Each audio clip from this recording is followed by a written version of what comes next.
Yes, my name is Fayaz Shakir. I'm honored to be Bernie's chief political advisor.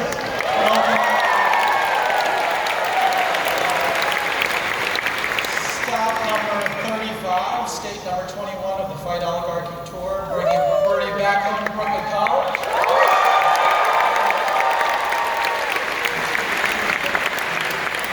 We're just testing out a few mics and some videos and making sure we're good and set to go. Let me go over a couple of house things real quick. My friends here, love your passion, love your energy. Just know that when you stand up, we're going to block our friends who, a dozen or so cameras behind you.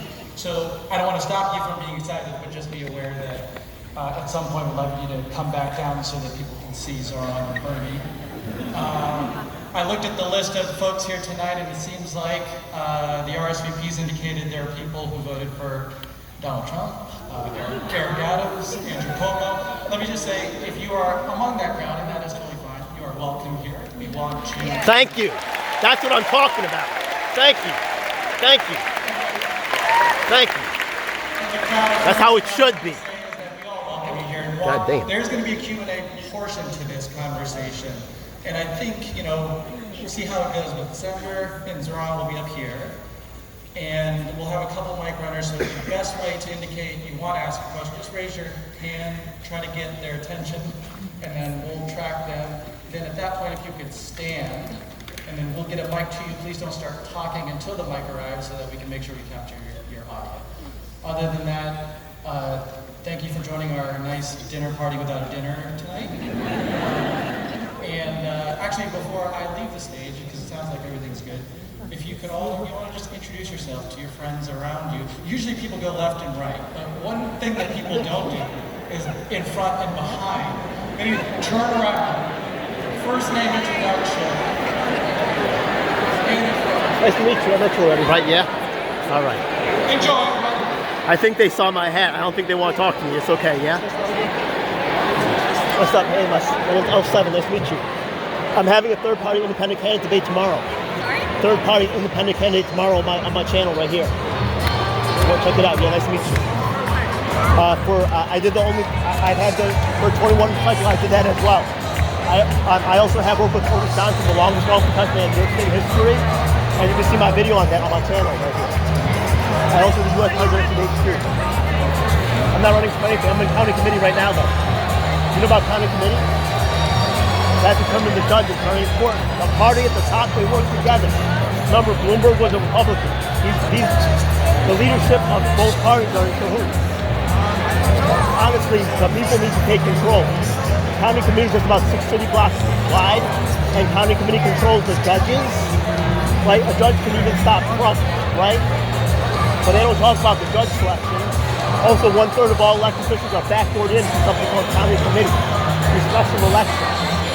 There was a district in the Bronx. On the first day of elections, only 6 people voted. A lot of stuff is being manipulated. So look, I know MAGA had problems, but I'm telling you that Marjorie Taylor Greene was the first person to say genocide on a bill. I don't know if you heard about that, right? With the Israel-Palestine thing. She's the first one to say genocide. On the ground, we could work together. Fuck the labels, fuck all the bullshit. You know what I mean? Like, I appreciate what he said. You know what I mean? Like, don't just look at my hat and say I'm whack. Like, I'm more than just a hat. You know what I mean? Thanks for talking to me. Because honestly, you can see on my video, I've taken, this is Mark Sassman. He's done a study on accessible pedestrian signals in New York City. 42nd Street has missing ones. I also do work with the longest long pedestrian in New York State history, Otis Johnson. Look them up. Reverend Keith Gadsden, Roland Farrell. I emailed Zoran saying if you're struggling with the black vote, we can help you with that. He decides to go with Al Sharpton. I'm saying Sharpton all bad, but he's not working with the grassroots. He's working with and I understand he got to make some trade-offs. But the fact of the matter is that my vote's not guaranteed. You got to help my people. Don't say you're going to help us. You got to actually help us. I'm working with Henry Coaching the public. We had at Douglas Housing.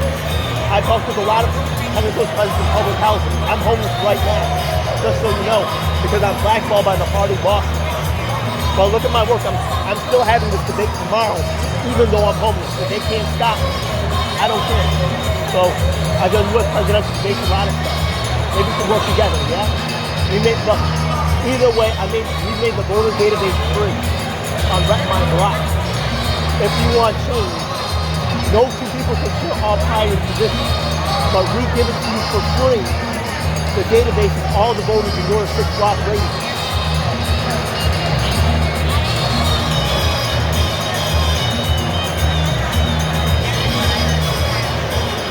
Thank you.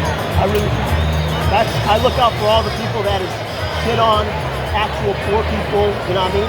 And I'm saying that this crowd, the MAGA community, right, in some ways to me is more accepting because they're the outcasts. So I appreciate that, but I know there's good people in this community too, and I haven't given up on them. That's why I'm here. So thank you.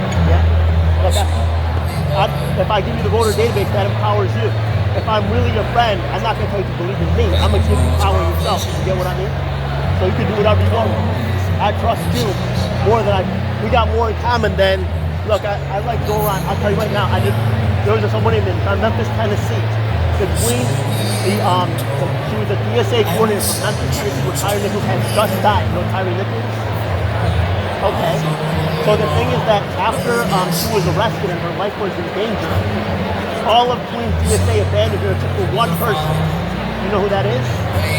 Want to guess? You got it. You know that DSA had a record number of people leave their organization because they tried to go for Please give a warm welcome but to Goran Louise stayed true to the Sarah message. You know about Dupree, that, right? I know about that President too. of Brooklyn College Graduate Student Organization. Thanks for listening. I know it's hard to listen with this hat on, but you know, I know. But thank you. Have some similarities, yeah. Thank you. Good evening, everyone, and welcome to Brooklyn College. First, hi, Mom and Dad. My name is Luis Sarah Dupree, and I'm honored to stand here before you, not only as a graduate student in school counseling, but also as someone whose life has been profoundly shaped by the transformative power of education.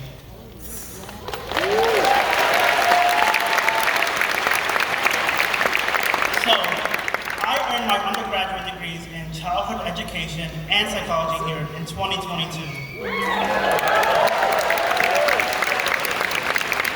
And today, I have the privilege of serving as president of the Graduate Student Organization, advocating for the voices, needs, and aspirations of our graduate students. We've emailed the graduate student body many times. This is all documented. All documented. Look for my so CUNY. Brooklyn College is more than a school. It's a community. On top of that, it's a global community. While I am a proud Brooklyn native, born and raised here, our campus brings together students from 142 nations. 142.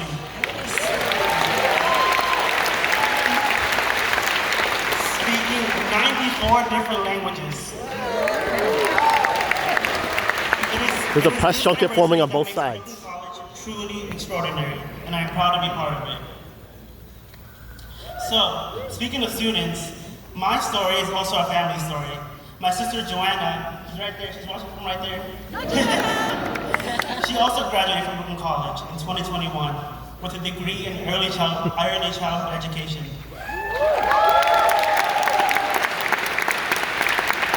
Together, we come to see ourselves as part of a larger family of educators and learners. A reminder that education doesn't just open doors, it transforms lives, He's there. and futures. There's a guy there. That's why it's so fitting There's a that guy Bernie right there, Sanders' ASL right there. is happening He's not on here the stage, at his own he's alma mater of Brooklyn right College. there. Oh, right there.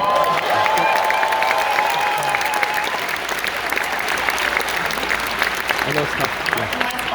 Put him up. As the #1 college in the nation for student return on investment. You heard that right. #1 college. I don't know if there's other people that actually have. A lot of people in the ASL seats are not actually ASL. For students from every background to pursue their dreams. Tonight, we are privileged to welcome two leaders who embody these same values of service, dedication, and community. Senator Bernie Sanders.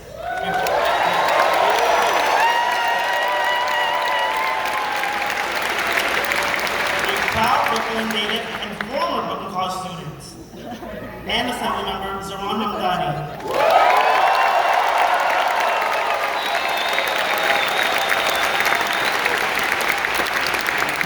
A dynamic voice in New York State Assembly. Now, the moment you all been waiting for it, I know.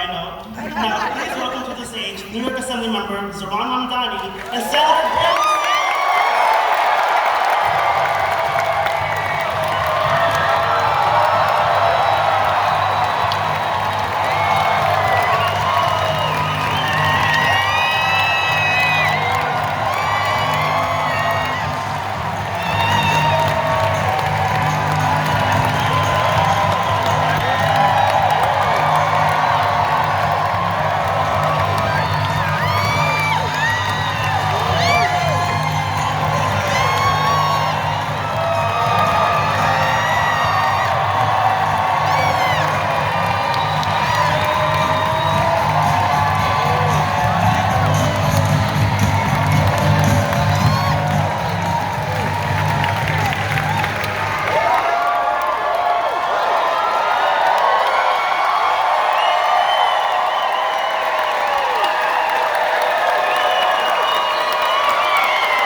Thank you.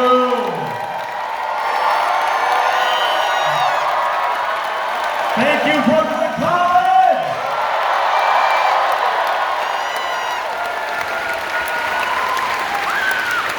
What an honor. What an honor it is to be here with you today. Can we hear a round of applause for Luis?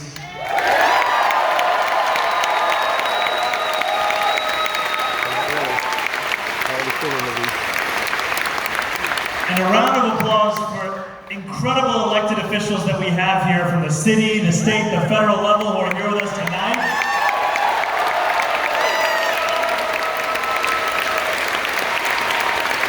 And for Brooklyn College.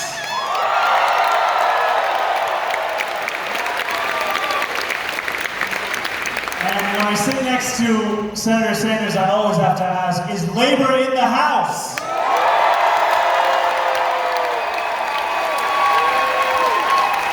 Is PSCQB in the house? Ew, no. I'm good. I cannot begin my remarks this evening without first acknowledging PSC CUNY, the incredible members that we have here. And the fact that no faculty member should be disciplined for supporting Palestinian human rights.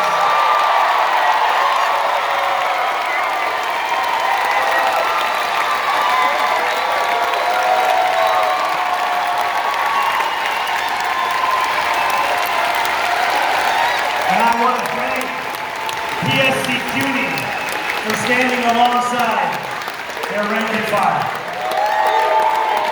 Oh, Jamal Bowman's there.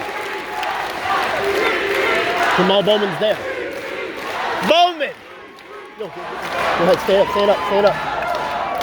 Bowman, right there. And it is an honor to be here Bowman! alongside Senator Sanders. You know, Bernie I Sanders. think you sticked up on my hat.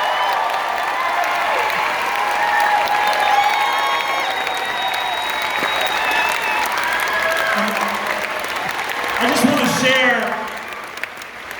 what Bernie has meant to me. It was Bernie's campaign for the presidency in 2016 that gave me the language of democratic socialism to describe my politics. And it was Bernie's Queensbridge rally on October 19th, 2019. That was the first political event of my campaign for state assembly. Now, I was unbeknownst to Bernie and his team, we were canvassing the line to get into his rally, asking for $1, $5, $10, emails, whatever we could. And we did that, and we walked inside to this rally, and I remember the electrifying feeling we felt of a campaign reborn. and a movement reborn alongside every single borough of this city. And when Bernie walked out to Back in Black by AC/DC, those who were there remember. I was there. We felt as if possibility was a fact of life.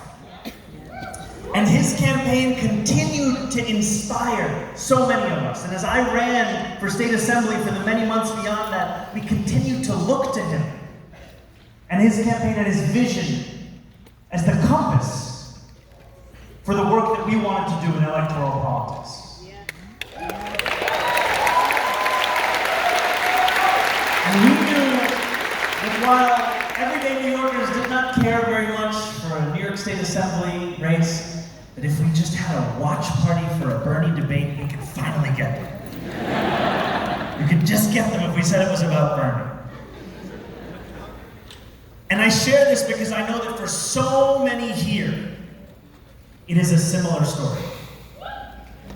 It is a similar story of seeing yourself in a movement, in a campaign, in a politics that you were told for so long was impossible to find.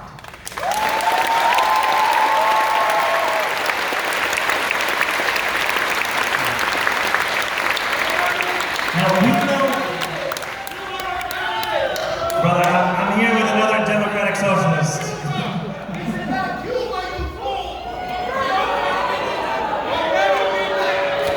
Thank you, my friend.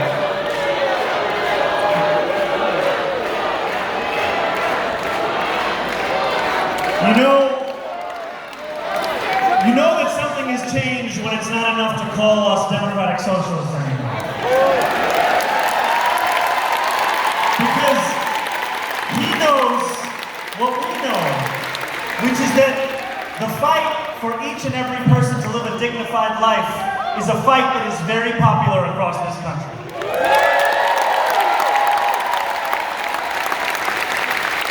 Now, many of you here, and myself included, we first knew of Bernie as a senator, as a candidate for president. But before that, Bernie was the mayor of Burlington. A four-term mayor.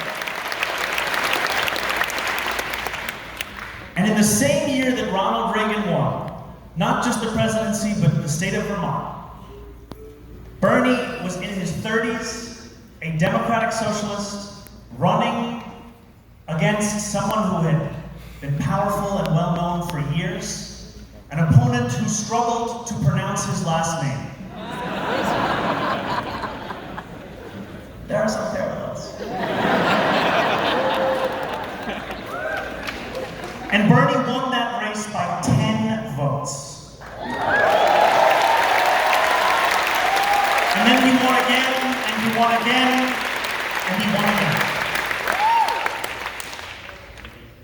And the motto of not just Bernie's campaign, but governance, was Burlington is not for sale. And it is a motto that drove the work that he did when he fought back against corporate greed to transform the Lake Champlain waterfront not simply into testaments to profit, but instead a living, breathing testament to what is possible for investing in working people. When he fought for affordable housing, when he took on a broken property tax system, when he continued to show what it looked like for city government to understand dignity as its responsibility. That is how Bernie fought. And we know that in that motto of Burlington is not for sale, we see echoes in our own struggle today, where we have to say that New York City is not for sale.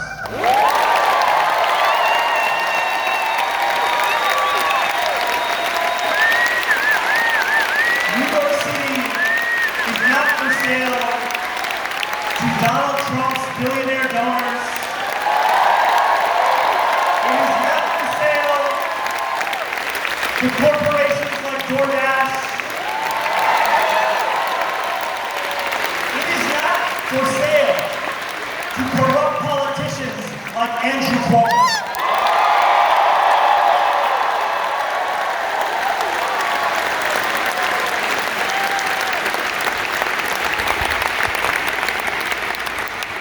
And Bernie has continued to lead in this movement, going from Burlington is not for sale to fighting back against oligarchy coast to coast in this country.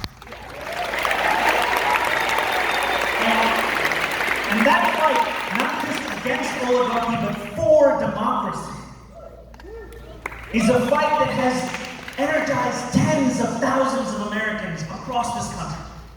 It has shown once again that politics is something that can be powered by ordinary people, with not just a rejection of authoritarianism, but a belief in what is possible as well.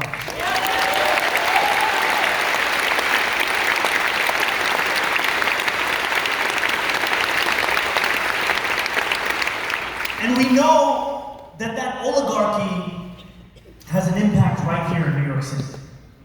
We know it does because when Donald Trump ushered through his so-called Big Beautiful Bill, he did so ushering through the greatest wealth transfer in American politics. His legislation will throw millions of New Yorkers off of their health care. For a man who campaigned on cheaper grocery prices, it will cut SNAP benefits for the hungriest among us. And all of this to give more money to those who already have more than they know what to do. That is the fight that we are seeing taking place here. The interconnectedness of an attack on working people, all to enrich those same billionaire donors that gave us Donald Trump's second term. That is the fight that unites us across this country in this moment. A fight where we make clear that this is a city where we will choose our own mayor.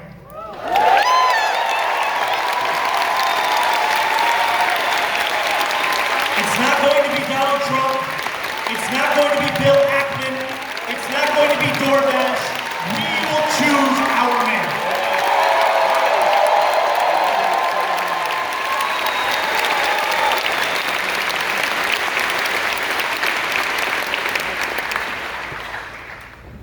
And we know that this fight is not an easy one.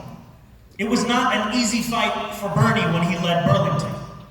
It was a fight that took every single thing, every single day. But are you committed to continue this fight?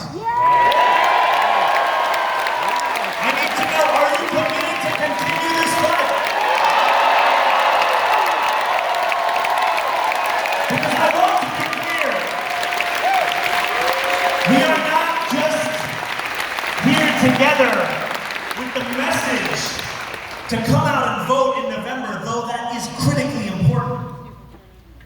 We will continue to organize beyond the election.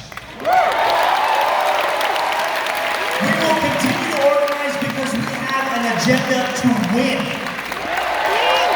The promises we have made are promises we must keep.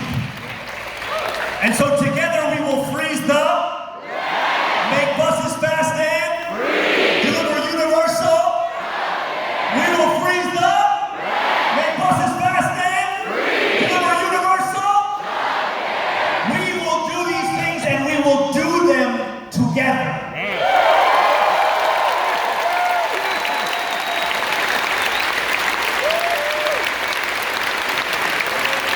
If anyone tells you that after you cast your vote, you have done your job, tell them it is just the beginning. It is just the beginning. Because in a city where 1 in 4 are living in poverty, in a city where for the 9th consecutive year 100,000 children in our school system are homeless, in a city where 500,000 of those children go to sleep hungry every single night, it will take all of us to ensure that dignity is not only possible, but it is a reality for each and every New Yorker.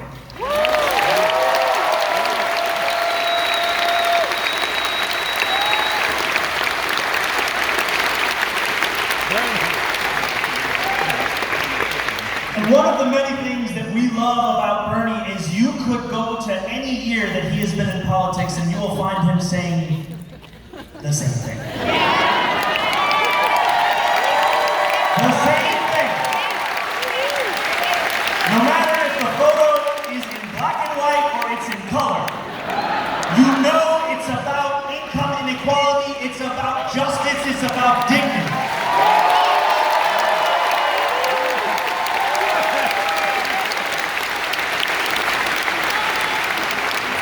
But today, Bernie said something to me that no man is an island. We are all in this struggle because someone brought it to us.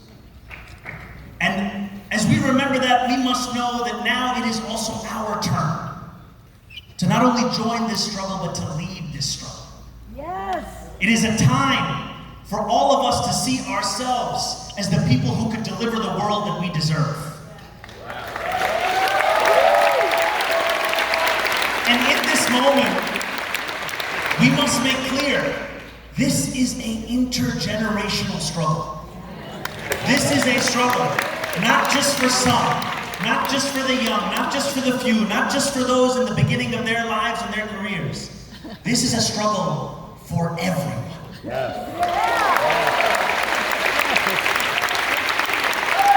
It is a struggle for everyone because it is about everyone. We talk about our vision, it is a vision of universality. It is not one where we ask you your name, where we ask you where you were born, where we ask you your religion, where we ask you your status. We simply ask you to join us. That is our vision.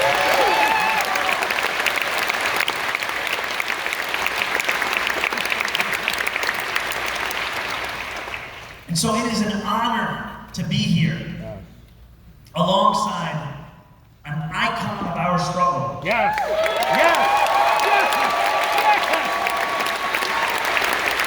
And also, we know that Bernie once famously said, if you want someone to wish you happy birthday, that's not me. But he also said, not me, us. And on Monday, it will be Senator Sanders' birthday, and I ask you to join me. Happy birthday to you. Happy birthday to you. I need your help with my voice. Happy birthday, Bernie Sanders. Happy birthday.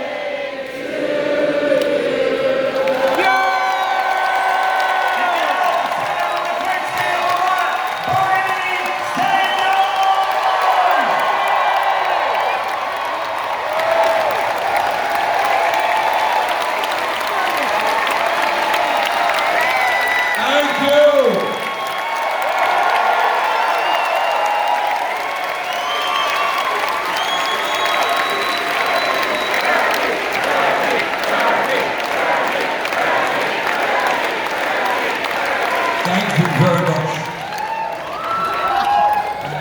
It is an honor, 83 years privilege young. to be with you this evening and to congratulate the next mayor of the city of New York,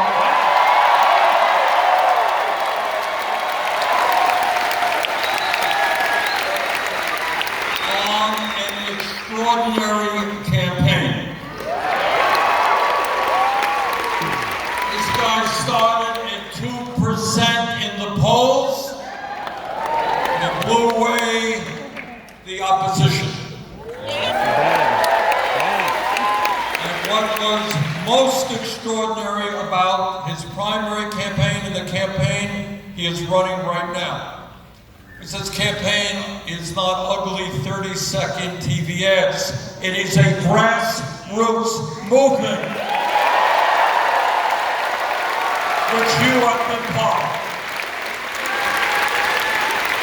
I don't know, Zeron, if it's a world record or not, but having 50,000 volunteers in a mayor's election, pretty good to me.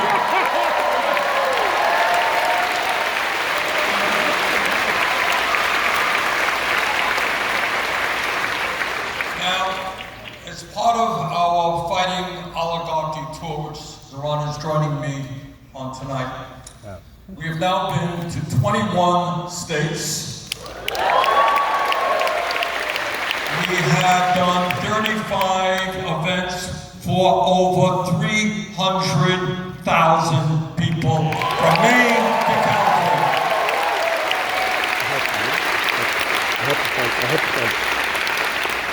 What I can tell you without any fear of hesitation is the American people in red states and in blue states do not want to live in an oligarchic society. They do not want to live in an authoritarian society. They do not want the White House to be practicing unprecedented kleptocracy.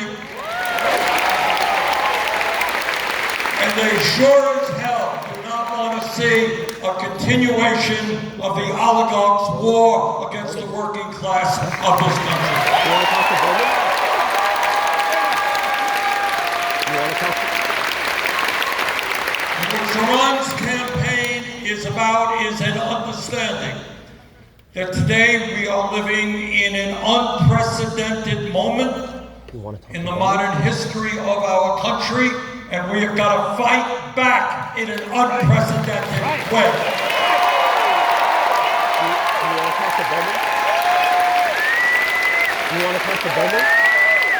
Let me say a few words. Just say a few words about what's going on in this country. Thoughts I think you're not going to see in corporate media, you're not going to hear in the halls of Congress. Today in America, we have more income and wealth inequality than we have ever had in the history of America.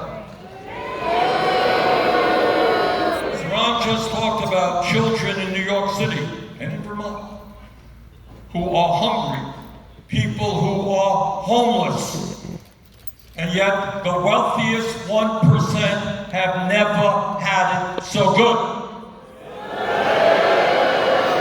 If even today you have, and it's Zoran and important Bernie that and we a lot of other people feel are in the the 1%. outrage. I'm homeless right now. Going hungry, people being homeless, 85 million without health care. You got one guy, Mr. Musk, whose own wealth is more than the bottom 52% of American households.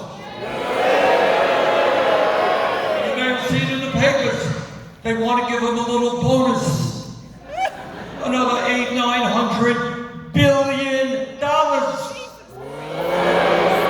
We are living in crazy world. Millions of people struggling to put food on the table, and making one guy a trillionaire is insane. Not what this country is supposed to be about, and we are not going to allow that to happen.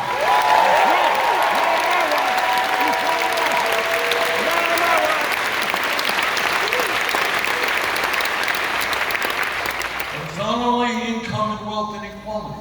Today you have more concentration of ownership in America in every major sector: financial services, transportation, agriculture, media.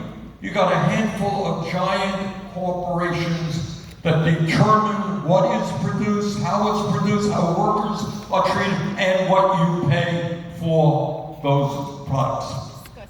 But it's not just income and wealth inequality. It is not just a small number of people controlling our economy. You have 6 major media conglomerates that control in this country what 90% of our people see, hear, and read.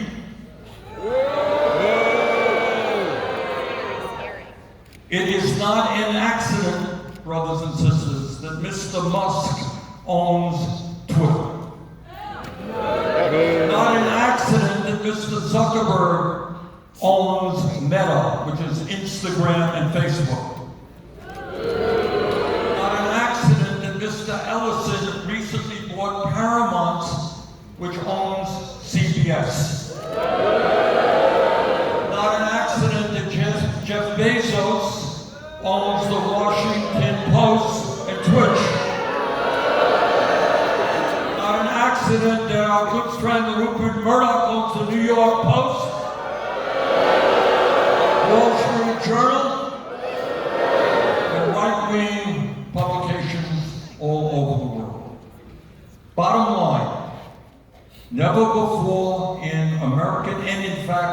world history have so few people had so much wealth and economic power.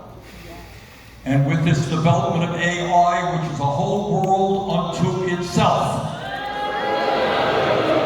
they're going to have, unless we stop them, more concentration of ownership and more power.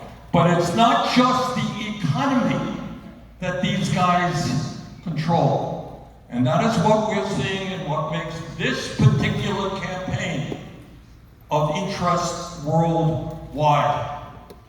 These guys control, especially since the disastrous Citizens United Supreme Court decision.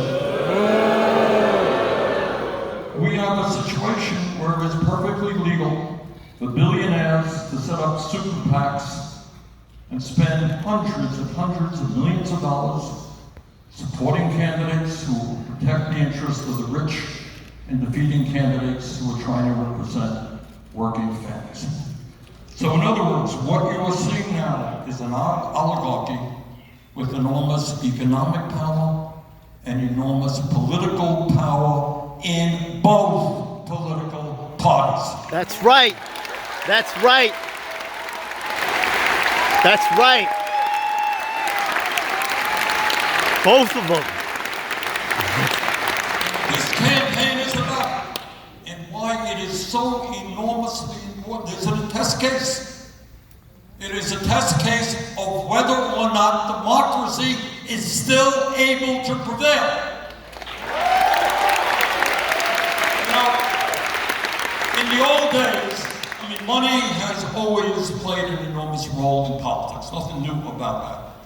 But in the old days, they kind of kept it secret. They're open about it now. Right now, you got people like Bill Ackman and others saying openly, front page of the newspapers, we will spend as much as it takes to defeat this guy. You have the President of the United States working to make it harder for him to get elected. So what are these people, these oligarchs, afraid of? Seems to be a nice guy, dresses very nice, beautiful smile.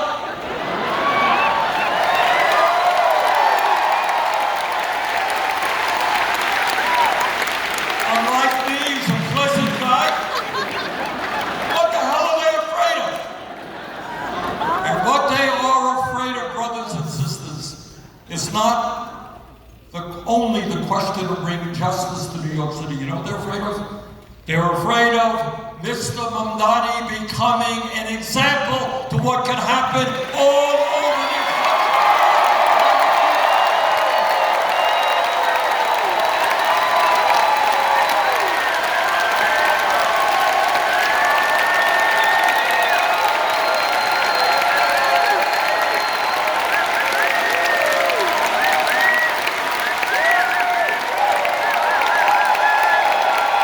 That's what this campaign is about.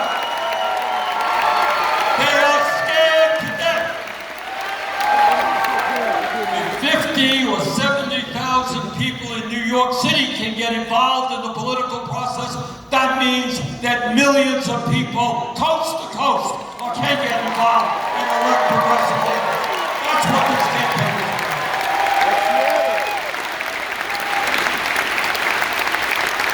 You know what else they're afraid? They have, because they control media, political life, and economic life, they control in many ways the culture of America.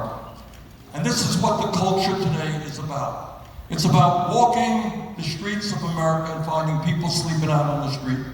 That's me. It's about seeing 60% of our people living paycheck to paycheck, while the people on top are becoming phenomenally rich.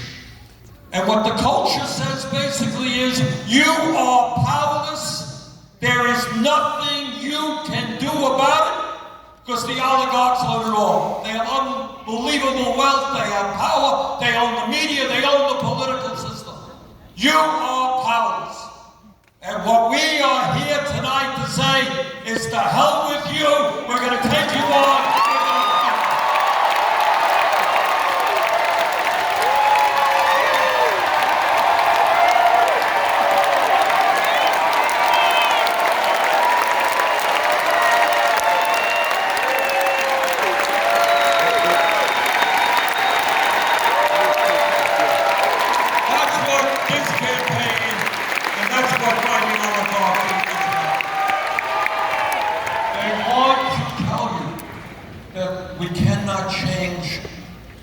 This incredibly unfair and unjust status quo. Think about what Zoran is campaigning on. Every psychologist in the world tells us that 0 through 4 are the most important years of human development, right? In Washington, I hear all of my colleagues, they love America. Oh my God, the big flags all over the place. Now, if you love America, you love the children of America. If you love the children of America, you don't have hungry kids in Vermont or New York City. And you don't have a broken and dysfunctional and unaffordable child care system. Oh my God, what a radical idea to say that parents and kids should have good quality child care. Oh, how radical you are. Oh my God. All over this country, in Vermont, in New York City, people cannot afford their housing. Now, it's a funny thing, I did some calculations. I grew up, as some of you may know, about a mile away from here.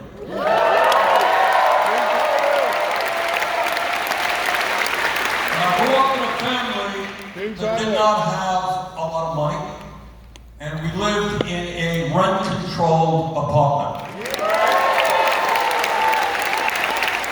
Never made any money, but we were able to live with an element of security. And I did some calculations based on my dad's income. We were spending back then, Zoran, about 18% of our family's income on housing.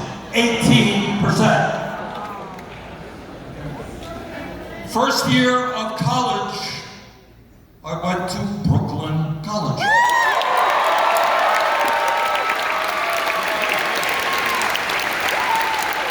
My memory is correct, and my brother graduated from Brooklyn College before me. And when he graduated, you know what tuition was in Brooklyn College? It was zero. It was zero in state colleges in Vermont. It was zero at the University of California. It was zero in many great public colleges and universities. What a radical idea. You want to make college affordable. Unheard of. We only had it 70 years ago. Right.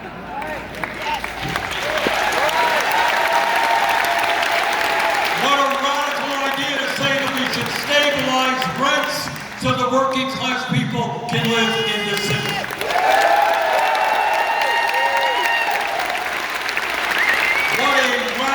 Idea to say that working class families should be able to go into a grocery store in an area where there are food deserts and be able to afford decent quality food for their children. Oh man! What a radical guy he is! What's the point? The point is, you've been sold a bill of goods. You've been told that this is the best America can be. You've been told that it's okay for a few to have unbelievable wealth, while 60% struggle to put food on the table and pay their rent. You've been told that it's okay that we got kids all over this country who give up the dream of a higher education because they can't afford it and don't want to go deeply into debt. You've been told that it is okay for working class parents to have to spend 30–40% of their limited incomes on child care. That's what you've been told. Well, what Zoran is telling you and what I am telling you tonight, that is a crock of dish.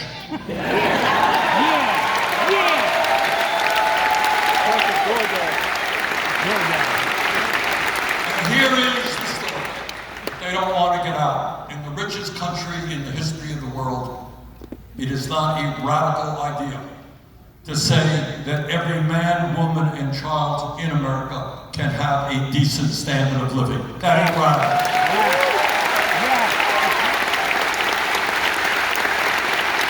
It's not radical to say that we can have a vibrant democracy by getting rid of Citizens United and moving to public funding.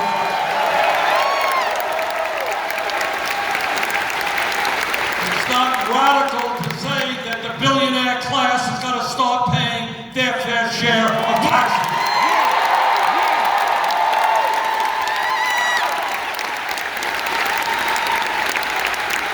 It is not radical to say that health care is a human right, not a privilege.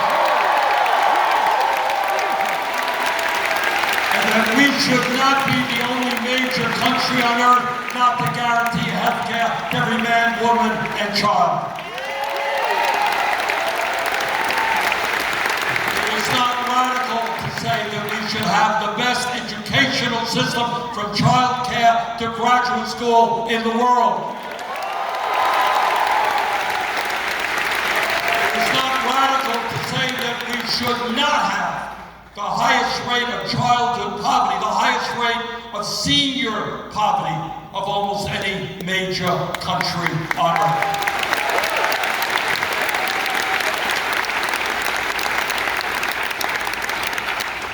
And by the way, it is not radical to say that we should have a foreign policy based on humanity and based on justice.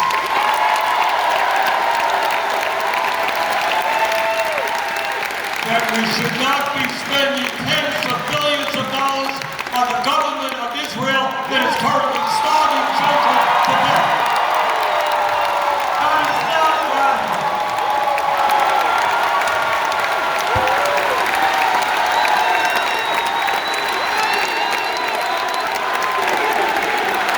That is what the American people want. I'm a war victim. But actual war victims are not heard by this movement. They replaced us with Greta Thunberg and Chris Smalls. They don't want to listen to actual war victims. That's why I'm homeless. Because these guys, these oligarchs, they are very religious people. Their religion is greed.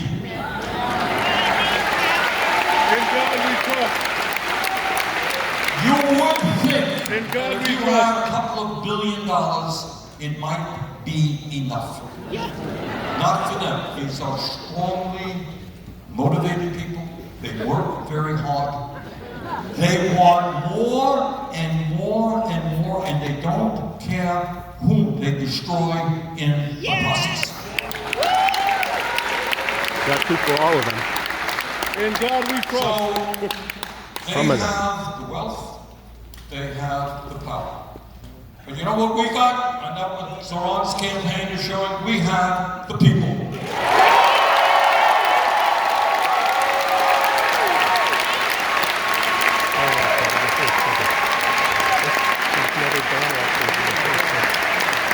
The whole world, after Zoran is elected, the whole world, all the oligarchs are going to come down hard on it. Believe me, they will. The media will come down hard on it.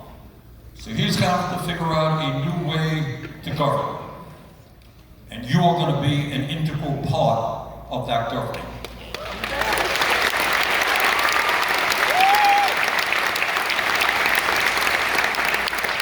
Brothers and sisters, I want to thank all of you for coming out in this difficult moment in American history. And I want to remind you what you already know. What's going on here in New York City in this campaign is being watched all over America, all over the world. The